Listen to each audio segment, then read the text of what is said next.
Hello दोस्तों, मैं नेहा आप सभी का स्वागत करती हूँ अपने YouTube चैनल जिसका नाम है make English simple with Neha.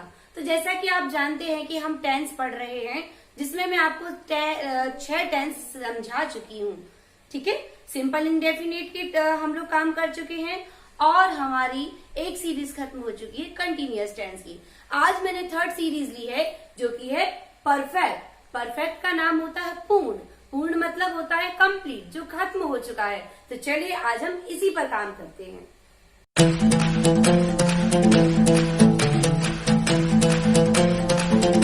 मैंने आपको बताया कि आज हम परफेक्ट टेंस पर काम करने वाले हैं। सबसे पहले हमें परफेक्ट का मतलब जान लेना है। परफेक्ट का मतलब होता है पूर्ण, पूर्ण का मतलब होता है कंप्लीट, कंप्लीट का मतलब होता है खत्म हो चुकना। तो जब हमारा काम जिस काल में खत्म हो चुका है वहां पर हम मानते हैं कि वो परफेक्ट टेंस की बात हो रही है। आज मैंने इन तीनों टेंस को साथ में लिया है, present perfect, past perfect and future perfect. Present perfect का मतलब होता है वर्तमान पूर्ण काल, मतलब वर्तमान में कौन सा काम पूर्ण है। पास्ट परफेक्ट मतलब पास्ट में, भूत काल में, पिछले दिनों में, बीते समय में कौन सा काम कंप्लीट था। और फ्यूचर मतलब आने वाले टाइम में हम कौन सा काम कंप्लीट कर चुके होंगे। तो जैसे आप शब्दों से ही कीवर्ड्स को कैच कर चुके होंगे कि प्रेजेंट परफेक्ट टेंस के वाक्यों को पहचानने के लिए लास्ट में, वाक्यों के अंत में हमें क्या मिलेंगे, चुका है, चुकी है, चुकी हूँ, चुका हूँ। जैसे मैं टेंस पढ़ा चुकी हूँ, आप पढ़ चुके हैं, आप समझ चुके हैं, आप मुझसे मिल चुके हैं। पास्ट परफेक्ट में क्या होता है, लास्ट के वर्ड्स में हमें मिलेगा चुका था, चुकी थी, चुके थे। जैसे आप मेरा पहले भी वीडियो देख चुके थे, मैं आपको 6 टेंस समझा चुकी थी, हम वहां जा चुके थे, हम वहां से आ चुके थे। तीसरा जो टेंस है वो है future tense. Future perfect tense में क्या होता है, हम भविष्य में कल्पना करते हैं कि ऐसा काम हो चुका होगा। तो कीवर्ड मैंने आपको यहीं पर दे दिया कि जिन वाक्यों के अंत में चुका होगा, चुकी होगी, चुके होंगे, ऐसे वर्ड्स मिलते हैं, वहां पर हम मानते हैं कि वो फ्यूचर परफेक्ट टेंस का वाक्य है। अब आती है बात हेल्पिंग वर्ब की। तो हमारे पास प्रेजेंट परफेक्ट टेंस में 2 हेल्पिंग वर्ब होती हैं। एक होती है हैव, दूसरी होती है हैज। जिसमें से कि हम हैव का यूज करते हैं आई, वी, यू, दे और साथ ही साथ प्लूरल्स के साथ में। यदि कोई नंबर ऑफ नाउन्स दिए गए हैं तब हम वहां पर हैव का यूज करते हैं। और हम हैज का यूज तब करते हैं जब हमारे पास ही, शी, इट या कोई सिंगुलर नाउन हो। अब आते हैं हम पास्ट टेंस की हेल्पिंग वर्ब पर। पास्ट परफेक्ट टेंस में एक ही हेल्पिंग वर्ब होती है, वो है हैड, जो सारे के सारे सब्जेक्ट्स या नाउन या प्रोनाउन के साथ में हम यूज कर सकते हैं। तीसरा आता है फ्यूचर परफेक्ट टेंस। इसमें 2 हेल्पिंग वर्ब होती हैं, एक होती है विल हैव, दूसरी होती है शैल हैव। जिसमें से शैल हैव आती है आई और वी के साथ में, और विल हैव का यूज हम सभी टाइप के सब्जेक्ट के साथ कर सकते हैं, किसी भी नाउन या प्रोनाउन के साथ। अब हमें यहाँ पर एक और चीज याद रखनी है, जैसा कि मैं आपको कई बार बता चुकी हूँ कि हमारे पास 12 टेंस होते हैं। 12 में से 6 में हम मेन वर्ब का आईएनजी फॉर्म यूज करते हैं और 3 में हम वर्ब का थर्ड फॉर्म यूज करते हैं। तो ये परफेक्ट टेंस में हम कौन सा यूज करेंगे, वर्ब का फॉर्म हमेशा वर्ब थर्ड फॉर्म में ही आएगी। मतलब ये किस फॉर्म में आएगी, पास्ट पार्टिसिपल फॉर्म में। चलिए अब हम प्रैक्टिस पे आते हैं। तो अब जब हम प्रैक्टिस कर रहे हैं, मैं तीनों टेंस के मतलब प्रेजेंट परफेक्ट, पास्ट परफेक्ट और फ्यूचर परफेक्ट के मिले जुले सेंटेंसेस यहाँ पर लेने वाली हूँ। पहला सेंटेंस है ट्रेन छूट चुकी है। यहाँ पर लास्ट में हमें है मिल रहा है, इसका मतलब ये प्रेजेंट परफेक्ट का सेंटेंस है। प्रेजेंट परफेक्ट में हमारे पास हेल्पिंग वर्ब कौन सी है, हैज या हैव। चलिए तो हम करते हैं ट्रेन, कौन सी चीज छूट गई होगी, ट्रेन। तो the train has left, the train has left. हमें कहना होता ट्रेन छूट चुकी थी, तो हैज की जगह हो जाएगा had. The train had left. हमें यदि हम कहना चाहें कि ट्रेन छूट चुकी होगी तो the train will have left. मतलब सिर्फ और सिर्फ हमें क्या करना है, हेल्पिंग वर्ब को चेंज करते जाना है। दूसरा सेंटेंस है मेहमान आ चुके थे। कौन आ गया है, मेहमान। मेहमान को कहते हैं द गेस्ट्स चुके थे मतलब पास्ट की बात हो रही है, आ जाएगा हैड। और आने को कहते हैं अराइव, तो अराइव का थर्ड फॉर्म हो जाएगा अराइव। तो यहाँ पर क्या बन गया हमारा sentence, the guests had arrived. यदि हमें कहना है आ चुके हैं तो हम बोलेंगे द गेस्ट्स हैव अराइव्ड। मेहमान आ चुके होंगे तो सेंटेंस होगा the guests will have arrived. Baby जाग चुका होगा, होगा मतलब फ्यूचर की बात हो रही है, फ्यूचर परफेक्ट की, तो हो जाएगा द बेबी, हेल्पिंग वर्ब आएगा विल हैव।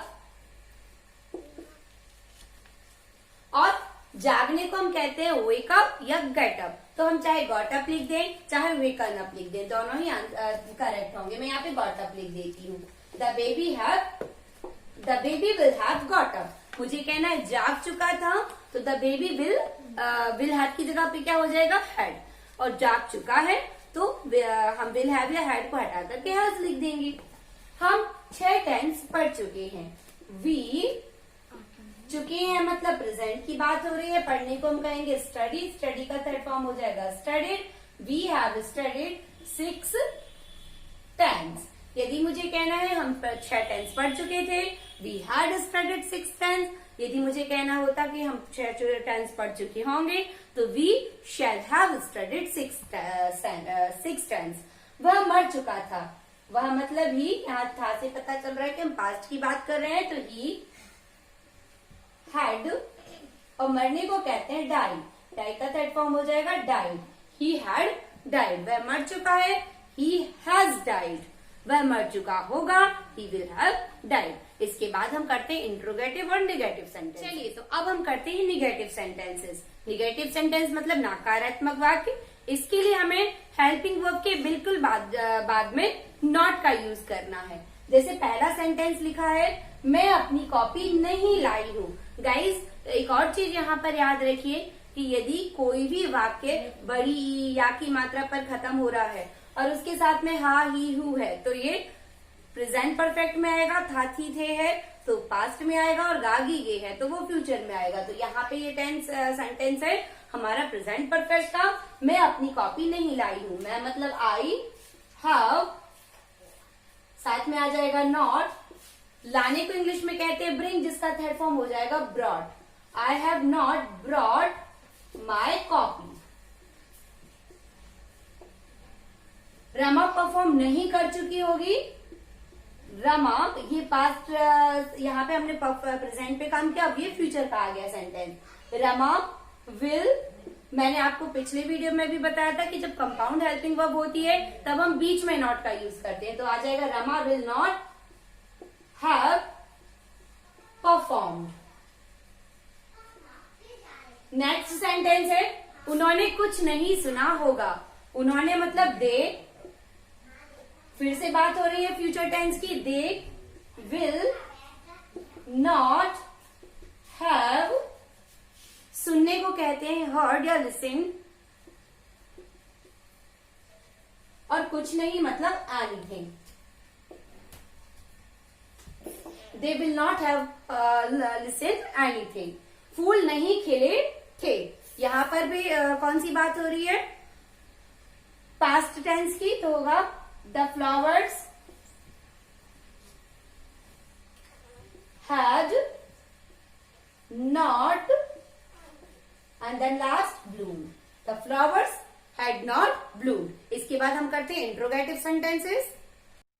तो अब इंट्रोगेटिव सेंटेंसेस में भी मैंने मिले जुले वाक्य ही लिए हैं। इसमें सिर्फ एक चीज याद रखनी है कि हम हेल्पिंग वर्ब को सबसे आगे रखेंगे। जैसा कि मैं हर वीडियो में बताती हूँ कि जब क्या वर्ड आगे आता है तब हम समझ जाते हैं कि हमें इंट्रोगेटिव सेंटेंस बनाना है, वो भी हेल्पिंग वर्ब को आगे रख करके। तो बिना समय गवाए हम आगे बढ़ते हैं। क्या सूर्य उग चुका है वर्ड आ रहा है, इसका मतलब ये प्रेजेंट परफेक्ट टेंस की बात है। हमें हैज या हैव में से लेना है। सूर्य सिंगुलर है इसलिए यहाँ पर आ जाएगा has the sun risen. Rise का थर्ड फॉर्म होता है राइजन। मैं कहती क्या चांद निकल चुका है, तब भी हमें इसी तरीके से लिखना होता हैज द मून, राइजन की जगह हो जाता appeared. Has the moon appeared. क्या आपने प्रार्थना कर ली थी, यहाँ पर पास्ट परफेक्ट की बात हो रही है। किससे बात हो रही है? आपसे। और थी के लिए हम यूज करेंगे had you prayed. Had you prayed, क्या आपने प्रार्थना कर ली थी। मैं कहती कि आपने प्रार्थना कर ली है तो हैड की जगह हो जाता है। मैं कहती कि आपने क्या आपने प्रार्थना कर ली होगी तो यहाँ पर आ जाता will you have prayed. Next है क्या मम्मी खाना बना चुकी होगी। किससे होगी मतलब फ्यूचर की बात चल रही है। हम आगे लिखेंगे will mother have cooked and then last food. Will mother have cooked food, क्या मम्मी खाना बना चुकी थी, तब विल और हैव की जगह आ जाएगा had. Had mother cooked food, क्या मम्मी खाना बना चुकी है तो आ जाएगा हैज मदर कुक्ड फूड। इस तरीके से सिर्फ हेल्पिंग वर्ब को चेंज कर दें तो हमारे पूरा सेंटेंस प्रेजेंट से पास्ट, पास्ट से फ्यूचर, फ्यूचर से प्रेजेंट किसी पर भी जंप कर सकता है। लास्ट सेंटेंस है क्या आप समझ गए हैं। क्या आप समझ गए हैं तो हैव यू, समझने को हम कहते हैं अंडरस्टैंड। अंडरस्टैंड का सेकंड और थर्ड फॉर्म होता है अंडरस्टूड, तो हो जाएगा हैव यू अंडरस्टूड। या हम कह सकते हैं हैव यू गॉट, क्या आपको समझ में आ गया। या हम इस तरीके से भी कह सकते हैं हैव यू लर्न्ड, क्या आप सीख गए, समझ गए। यदि हम इसका पास्ट में करना चाहें तो हैड आ जाएगा, फ्यूचर में करना चाहें तो पहले आएगा विल यू हैव गॉट या will you have got, will you have understood. तो इस तरीके से आज हमने परफेक्ट टेंस पे काम किया। आई होप आपको ये सब समझ में आ गया होगा। तो इसी बात पर मेरी वीडियो को लाइक करें और चैनल को सब्सक्राइब करना बिल्कुल भी ना भूलें। Thank you.